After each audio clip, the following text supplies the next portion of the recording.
each day.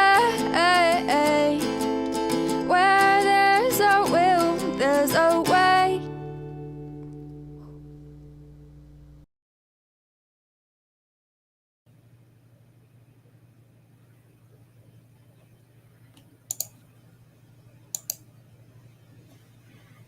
Good morning.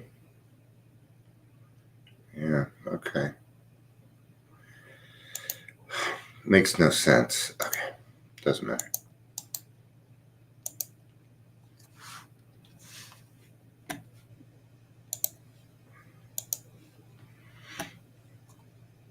Good afternoon. Did I do all my sharing? Oh, not quite. I'm going to do one more.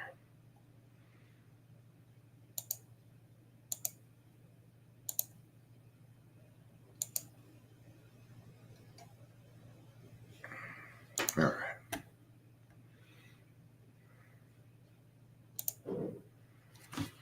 Hopefully, we got some people showing up for this one.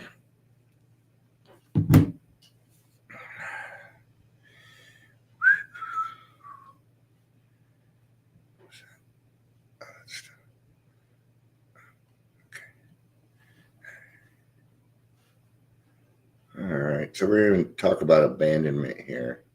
So I've been feeling this lately.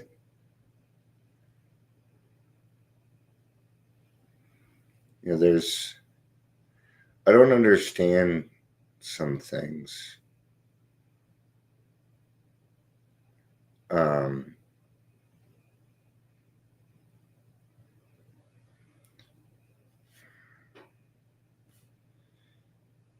this could probably go along with why it's hard to be honest with other people. Um, so, yeah. So, hopefully, we do get some people here because otherwise, it just adds to, yeah. I'll do my best. It's not always easy to cover this stuff and talk about what we're going through. I'm kind of looking through this just to verify some things, making sure it. Um,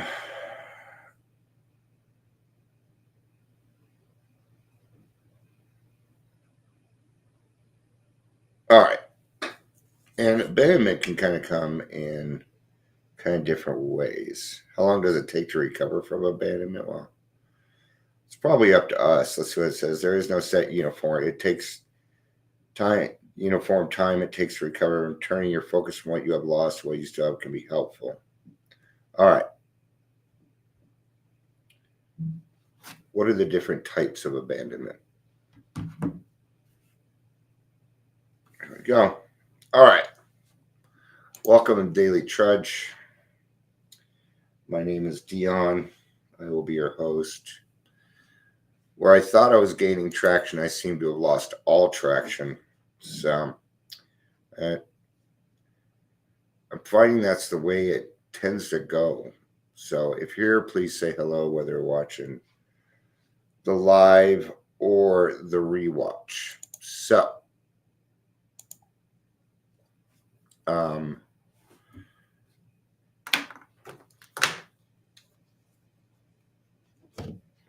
you know,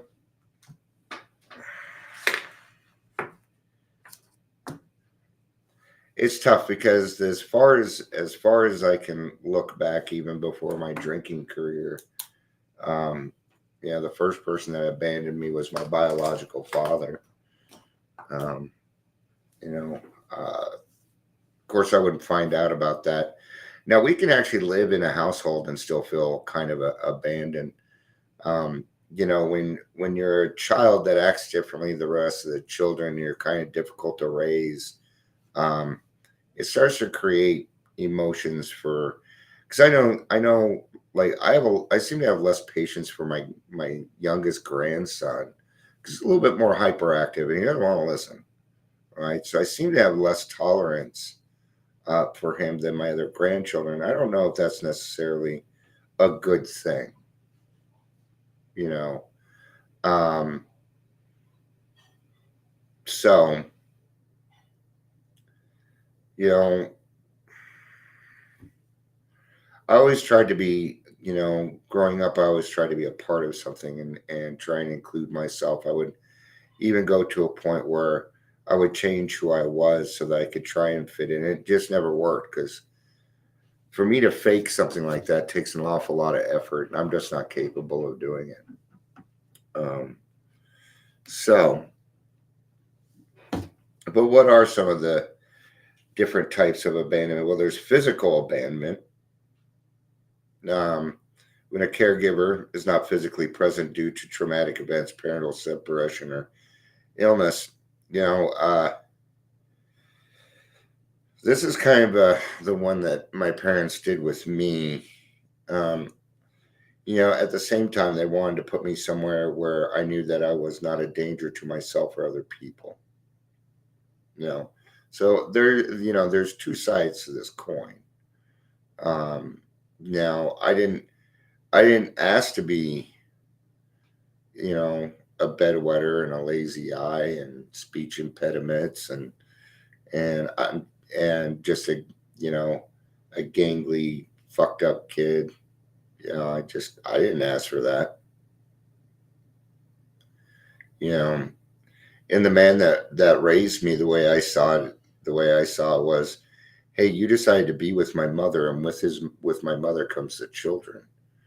And to this day, they don't. That's not something they understand. I will not do that to my kids. I have two step kids, and I treat them like I do my other children. I don't treat them any differently. Now, I also physically abandoned my children when I was drinking. I was an absentee father, you know, um, and I still have emotional pangs about that. I do, um, but I try and remind my children that I'm here and I'm available if they need me. So, emotional abandonment when a caregiver is not emotionally available, perhaps due to a mental health condition, abuse, or neglect, is kind of. I think that emotion is going to go with the physical. So now, I also need to keep in mind while because this isn't just about other people abandoning me. It's also about people getting away from a dangerous or manipulative situation, right? Because I'm that default, I'm kind of that person. Then I did that because of loneliness, right? And even to this day, there's a couple of things people just kind of disappeared and they're like, I'm not mad at you, but their actions are showing me something much different. So I'm confused. And I feel like I have a right to ask questions, but do I? Do I? Because when I ask and they say they're not mad, but I see you leaving all my groups, I'm just not buying what you're saying. So, and I'm just trying to work through this. Hey, Amber, it's good to see you. I'm glad somebody showed up because I was getting a little upset that, I'm telling you, this whole thing has lost traction for some reason. Now I'm just trying to figure out if I did something, or maybe I'm overdoing it. See, I don't know. I don't know. A lot of this stuff is still kind of new to me, right? So there's the physical abandonment. There's the emotion. This is kind of what's going on with me. Is a blanket abandonment. If you're not going to really talk to me anymore, that's fine. But I really would much rather you just, left the groups and everything else, or did whatever. But it just stopped talking and to continue talking to the people that I introduced you to, I find extremely fucking rude. I do. You know, there's a lot of times people have told me several things, like it's great, you're doing well, da, da, da, and then I never see him again. Okay. I get a little tired of people blowing smoke up my ass. I really do. And I'm at a point where I don't know that I really want to. I don't know that I really want to keep putting out without much in return. Hey, Patricia, I saw you're on a road trip, if I'm correct. least it looked like you were taking a flight. So, but wherever you're at, I hope you're having a good time. That was a beautiful pic. Those are some beautiful pictures, by the way. Empty nest syndrome. Ooh, yeah. My wife went through empty nest syndrome. Of course, now the kids are moved back in, so it seems like the woman's like, "Oh, they're gone," and the man's like, "Yay!" Right? And feels like, "Oh, yay!" They're gone. We get some peace and quiet. No, now you just have to do a lot more traveling. That was something that I was talking to my wife about when I went through this stuff with Christmas, right? That I'm gonna have to set some new boundaries and really, I just want to anymore. I want to hang out with the people that love me and accept me for who I am. Are you in Scotland? It's my island. Good for you. I'm so proud of you. I'm so proud of you taking a trip, not taking a trip. Kitten, you better get off of there. Get out. Kitten. Can you see him looking? Kitten. Now watch if I move. Kitten. He thinks his name is Kitten. So. Marital about abandonment. I kind of. All right. Now, here's the thing. And this is why I'm talking about it. Because of my past, I tend to think that people abandon me easily, right? But then I have to remember I'm not that person anymore. That I'm not that person, right? See, I don't know what an expectation really is for friendships. I've never, because all the, like, even the one best friend that I had wasn't that great of a relationship, man. I mean, it was for quite a few years, but some things happened. I don't even know what they were anymore. But the one that kind of hurts is when you're being supported, then you show up one day and everybody's kind of gone.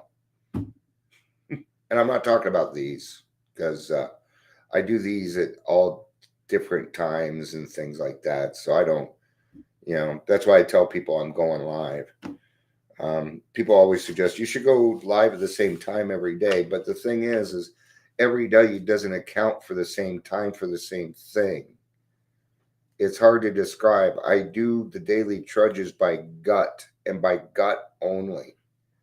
Okay. So, and some mornings I get up and I go to a meeting first. This morning I went to a meeting first. It's like, my head's not the best. I think I'm going to go to a meeting first. So it might vary and things like that. But, some of the meetings and things that I'm running and, so I usually tend to try and look at myself first. Am I being overwhelming? Sometimes I feel like I might expect too much, or that what I'm doing feels like an expectation because I go live a lot. I have a podcast. I have this, but all I'm really trying to do is have all these different areas to suit whatever your needs are. Right? Yeah. I'd much rather listen to a speaker in person than a podcast. I'm just that way, I actually don't listen to podcasts. I kind of listen to some people's lives and things like that, but I'd rather do a podcast and be a part of it and show the enjoyment to other people. I've just heard a lot of stories. So, there's things that I have to remember about me that maybe just because I didn't hear from somebody for a little while doesn't mean that they're gone. Okay. But it's hard for me when I see them over here kind of doing other things. I'm going to give a better example so my friends aren't involved, because my close friends, I post a lot of stuff, a lot of what I find to be spiritual, good stuff. Not one person in my family ever gives me a heart, a like, nothing, except my daughter. She comes on every now and then and listens. Okay. But it's probably hard for her to come and listen to her dad or whatever. Right. But I see that, I see them like, hearting and liking, my children's stuff, so it's like, am I a part of? Because see, I've never really been a part of anything. It's always been me. For the most part, I'm usually alone. Even on the weekends now, I don't get to see my wife much. She's out doing more Christmas shopping and then babysitting. So, you know, I was actually thinking about going with her today. Wish I could take some of that stuff over. I got to work on that. Got to get my license back first, though, right? So, some sign of abandonment issues. Okay. These would be the issues that I have. Because, see, it'd be easy for me to come on here and say, they abandoned me, and they abandoned me, and they abandoned me, and they're doing this, and they're doing that. Okay, that's not what we're here for. Hi, Ingrid. It's good to see you. It is. I'm happy to see any of my friends today because I've been feeling really lonely. Okay, and it's not anything anybody's doing. It's just I've been feeling that way. Yeah, Ingrid, did you know Patricia's in Scotland right now? Yeah. Little shit went to Scotland without us. Yeah. All right. So here's some signs of abandonment issues. Difficulty communicating. Do I sound like a person that has a hard time communicating? I do. When it comes to this, yes, when it comes to this.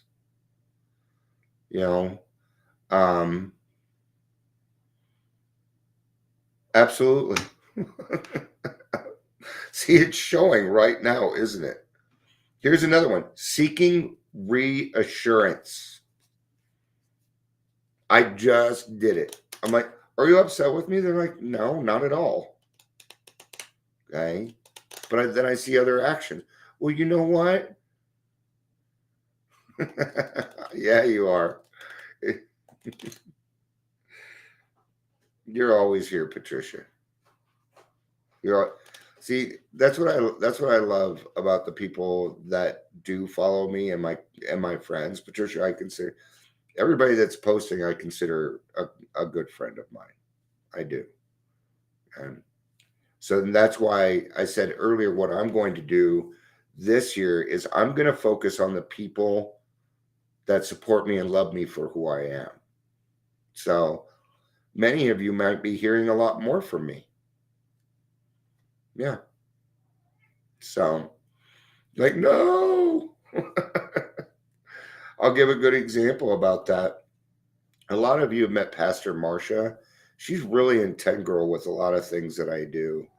And we have become very, very close friends. And it's nice because every time I talk to her, she's like, because sometimes, like in the beginning, I would swear. And I'm like, oh, I'm sorry. And she's like, no, I don't care. But now everybody calls me salty, and I don't really want. It's funny, right? But I don't want to be known as that. I can very much keep my swearing to none. I'm capable of doing that. It just depends on the situation. So I don't usually go to church. Churches, I grew up Mormon, had a bad taste, but she's been supporting me. And so I'm like, okay, I'm going to hop on Zoom. And then I was on Zoom. I'm like, you know what? It's 3 blocks away, if that. I mean, it's at the end of my street. I can see the church from my driveway. So I put on some pants and I walked my butt down there. And I put some action into a friendship. That's why I went. I went to support her. Okay. There weren't, I was hoping there'd be a lot more people there. I always get disappointed. I go to the places, I'm like, oh yeah, I get to feel all that big energy and they're not there. I was also the youngest one there, which kind of scares me. But anyway, so yeah, that seeking reassurance, I tend to do that because I don't know where our relationship is at yet, right?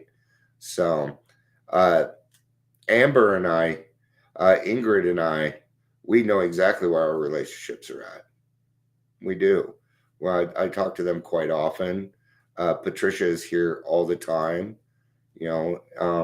understands my intentions. Unhealthy relationship habits.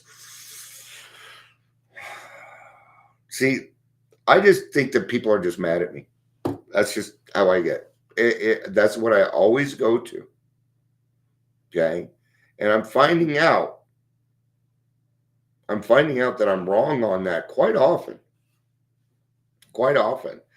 So I have to ask, and if it's a new friendship, I'm gonna ask, but then I probably won't ask again. Yeah. The other thing I don't do is chase.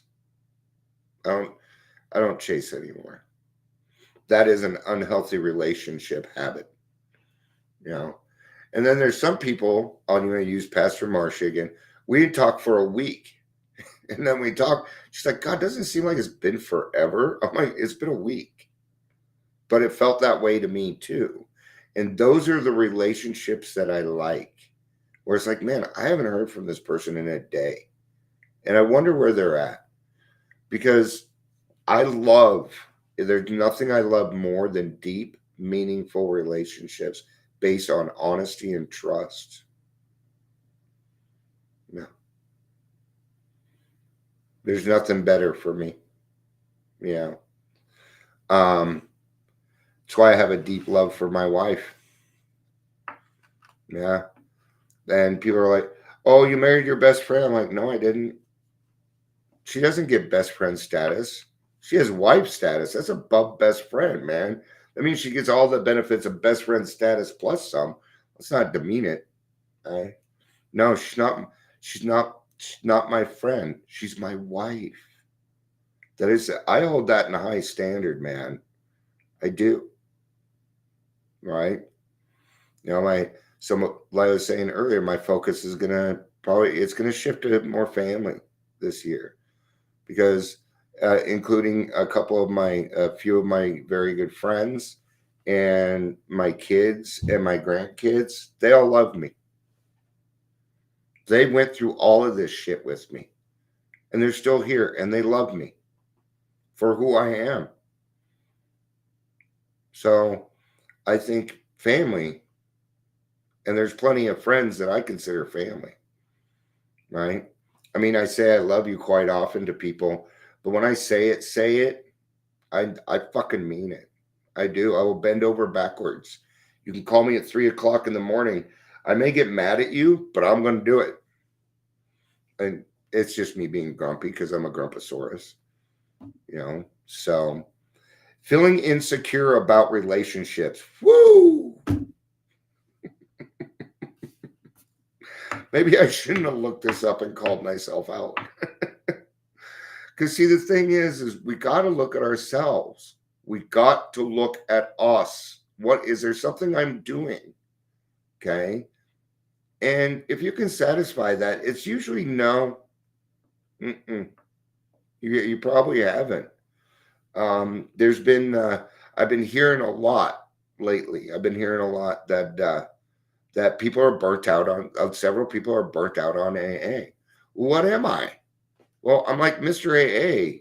When I talk to you folks, I'm going to talk about nothing but God and I'm not good at everyday conversations. How about that weather? Yep, it's weathery.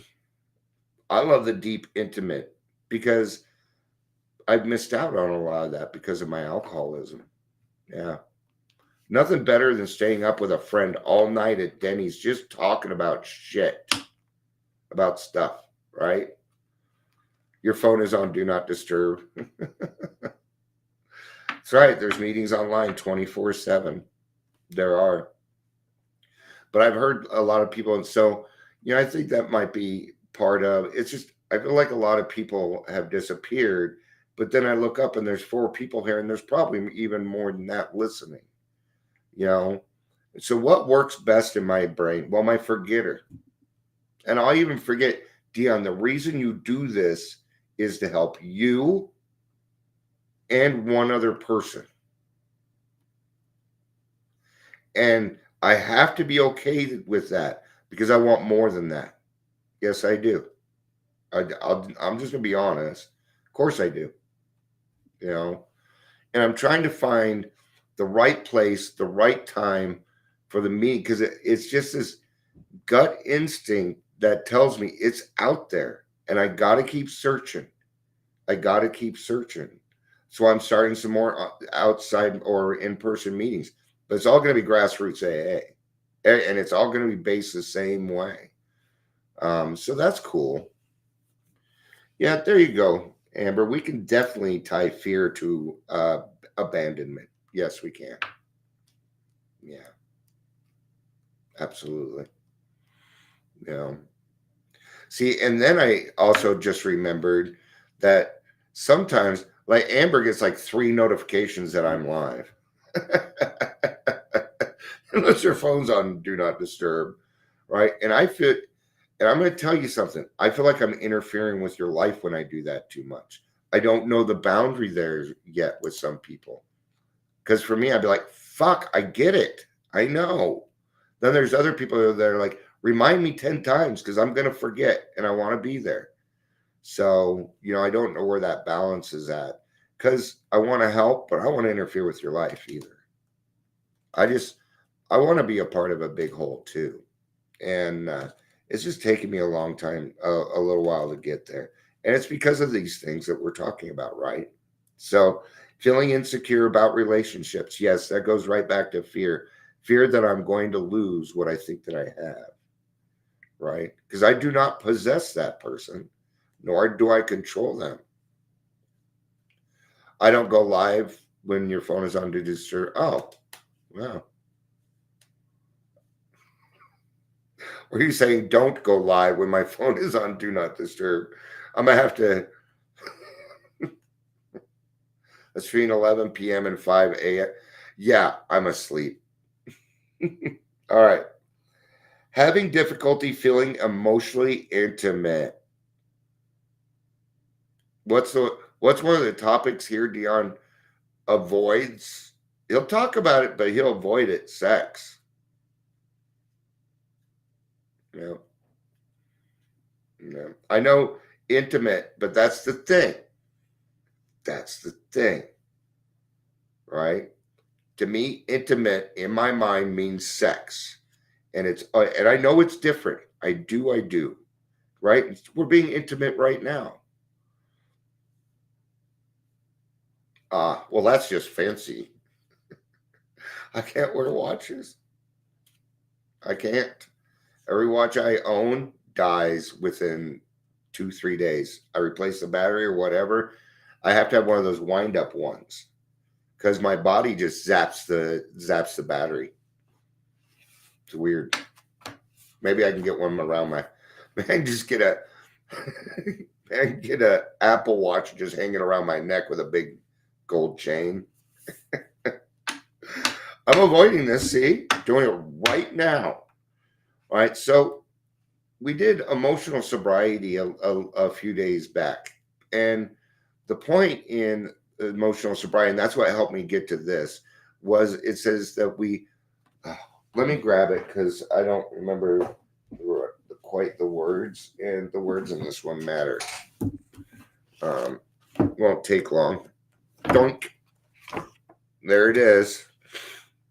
It said, emotional and instinctual satisfactions I saw were really the extra dividends of having love, offering love, and expressing a love appropriate. And that's what got me. I'm like, I'm not loving appropriately.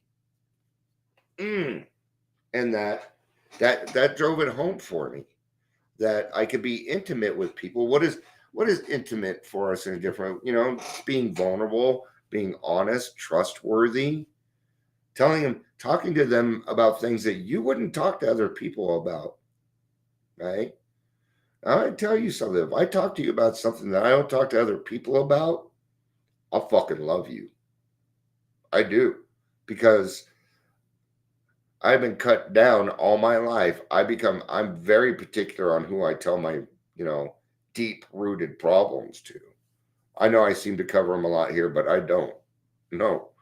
I'll use my stuff as an example, but some of the things, yeah, we got to be careful. I'm careful on who I tell what, okay?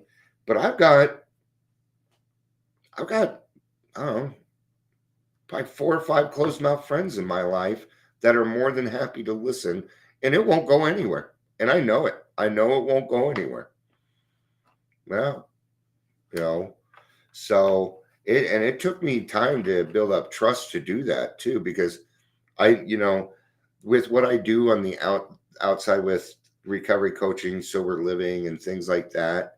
The thing is everybody's guilty until proven innocent in that area. But I can't bring that into AA, into my relationships. And so sometimes I can't, my brain doesn't make that division, right? But it is hard for me to trust. Okay. So what do I start with? Well, I trust that you're human and that you're going to make mistakes. Me too. And that's kind of where I start. Amber, I hope you don't mind. Amber and I, at one point, there was something that happened that was hard in her life, and I made the mistake, and I made a mistake. I did. I made a mistake. I thought she needed me to leave her alone, and I was wrong. But here's the mistake. I didn't ask. I assumed.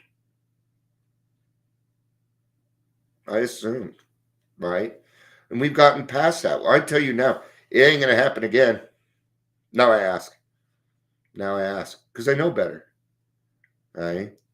I wish it wasn't that situation that I had to learn from, but I did, and it made me a better friend. We had a little bit there where we weren't kind of talking to each other. There wasn't hate or anything like that going on. It was just a difficult time, and I had made a mistake, and I'm really glad that she forgave me. Like, really glad. I was sad. I actually cried. So, needing to control or be controlled by a partner. That's it. Control. That isn't it for me. I don't like to control anything, and that's part of the problem too. I go to the other extreme, right? So being able to ask questions, valid questions, but the main thing that I can't do is point a finger, because then I'm judging. And that's why I go to certain people with certain things, because it may come out across, because we're using convenience, and that means texting, but this person knows me, these people know me well enough that they can say that even if it was misread, they know my intention. They really do. Because I will help anybody that really asks. So, settling for unsatisfactory relationships. That's a hard one, because I don't know what satisfactory is yet. That's not true. I feel pretty satisfied with my relationship with Amber and Patricia and Ingrid. Nobody else is saying anything, so I can't say your name. And you're not required to say anything here. So what was that last one, so we can keep on it? Yeah, I don't feel like those are unsatisfactory relationships. I support what Amber and Ingrid do. I try and go to the meetings. I try and so that way I'm not filling up my time with trying to put all these people out of business anymore. I got time. I got more time. All right. It says therapy can help people with abandonment issues understand origin of their fears. There it is. You got it. And establish strategies to cope. Okay. So what are the 5 stages of abandonment? They're going to be the same as death, most likely, because it's the same thing. Okay. It's the same thing as death. You're losing someone. Okay. Now, while we're going through these, when you first got sober, you went through this twice. Not to the extreme of like losing somebody very close to you, but there were 2 deaths before the 4th step. It was in one of the steps. Alcohol That was the first one. Lost your best friend. It's abandonment. It's death. Okay. And then myself. Me. We were reborn. Right.